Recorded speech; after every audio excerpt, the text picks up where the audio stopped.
Simplex method के जो questions हमने पहले डिस्कस किए थे वो सारे लेस देन इक्वल टू वाले कंस्ट्रेंट्स की फॉर्म में थे।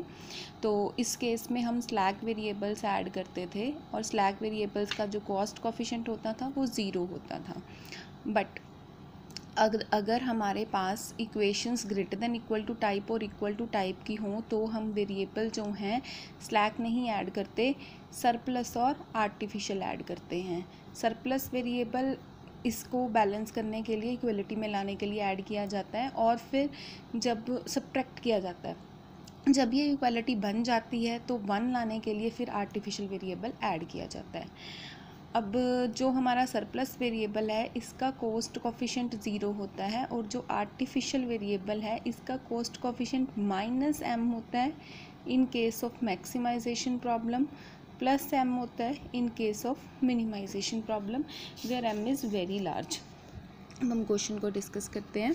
Minimise 2x1 + x2 + 0x3 + 0x4 + 0 minimize 2x1 + x2 subject to constraints 3x1 + x2 - x3 = 3। ये आपको सारे कंस्ट्रेंट्स इक्वालिटी में दिए हुए हैं। अब मैंने क्या किया, यहाँ पे मैंने आर्टिफिशियल वेरिएबल ऐड किए हैं। आर्टिफिशियल वेरिएबल x6 ऐड किया +1 वैल्यू के साथ, दूसरी इक्वेशन में x7, तीसरी इक्वेशन में x8। आप चाहो ना तो इसे थोड़ा अलग रखने के लिए x α1, x α2, x α3 लिख लो 6, 7, 8 की जगह पे। और यहाँ पे इन्होंने w लिखा है mx α1 + mx α2 + mx α3। और यहाँ पे आपका जो कॉस्ट कोफिशिएंट, जो कॉस्ट में नहीं थे कोफिशिएंट, सिर्फ x1 x2 था। अब x3 x4 x5 इक्वेशन में थे पर ऊपर नहीं थे तो उनका कोफिशिएंट ऑब्वियसली 0 है। जब आप आर्टिफिशियल वेरिएबल ऐड करते हो तो हमेशा आपका जो टेबल है वो आर्टिफिशियल से ही स्टार्ट होता है। अब देखा आपने, ये मिनिमाइजेशन प्रॉब्लम थी तो प्लस वाला जो m है वो आएगा। तो अब मेरे जो वेरिएबल्स हैं मैं बेसिकली यहाँ पे ये लिख सकती हूँ x α1, x α2, x α3 और ये m आ जाएगा।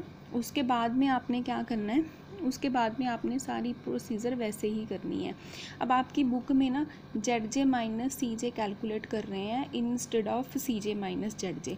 ZJ - CJ अगर लेस देन इक्वल टू 0 आ जाए तो मिनिमाइजेशन का ऑप्टिमल सोल्यूशन होता है। ये मैं आपके साथ लिख के डिस्कस कर रही हूँ, एक पेज मैंने आपको भेजा है।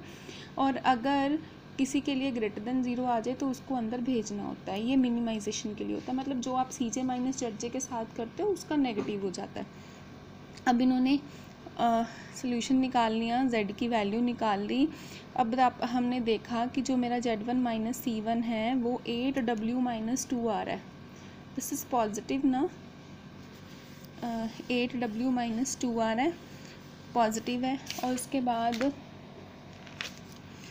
हमारी जो प्रॉब्लम थी वो मिनिमाइजेशन की प्रॉब्लम थी और ZJ - CJ हमारा पॉजिटिव आ रहा है। 8w बहुत बड़ा है, वही 8m, w बहुत बड़ा है तो this quantity is very large 8w। उसमें से 2 माइनस हो जाएगा तो कुछ फ़र्क नहीं पड़ेगा, इट इज़ लाइक इन्फिनिटी, तो ये हमेशा पॉजिटिव ही रहेगा। अगर ये पॉजिटिव है तो मैंने आपको बताया मिनिमाइजेशन के केस में अगर ZJ - CJ पॉजिटिव होता है तो सोल्यूशन ऑप्टिमल नहीं होता। जिसके कॉरस्पॉन्डिंग सबसे ज़्यादा पॉजिटिव होता है वो एंटर होता है। इन्होंने यहाँ पे ये कैलकुलेट नहीं किया, आप कैलकुलेट करोगे जैसे हमने टेबल में डिस्कस किया था तो ये अंदर एंटर होगा। उसके बाद रेशो निकाली, मिनिमम रेशो 1 आ गई तो 3, यानी कि x α1 मेरा लीव कर जाएगा। उसके बाद टेबल हमें वैसे ही बनाना है और फिर वैसे ही मूव करते जाना है, ठीक है। और एंड में अगर आपने आर्टिफिशियल वेरिएबल ऐड किए हैं तो आपका सोल्यूशन तब एग्जिस्ट करेगा जब आपके सारे आर्टिफिशियल वेरिएबल टेबल को लीव कर जाएंगे। आप देखो, एक टेबल बना, फिर दूसरा बना, फिर तीसरा बना और चौथे में P1 P3 P2 आ गए। अब इसमें आर्टिफिशियल वेरिएबल लीव कर गए तो और वैसे भी इसमें सारी net evaluation less than equal to 0 आ जाएगी। तो ये आपका ऑप्टिमल सोल्यूशन है, ये रहा आपका ऑप्टिमल सोल्यूशन, ये रही आपकी ऑप्टिमल वैल्यू। अच्छा, अब उसके बाद ये क्या कह रहा है,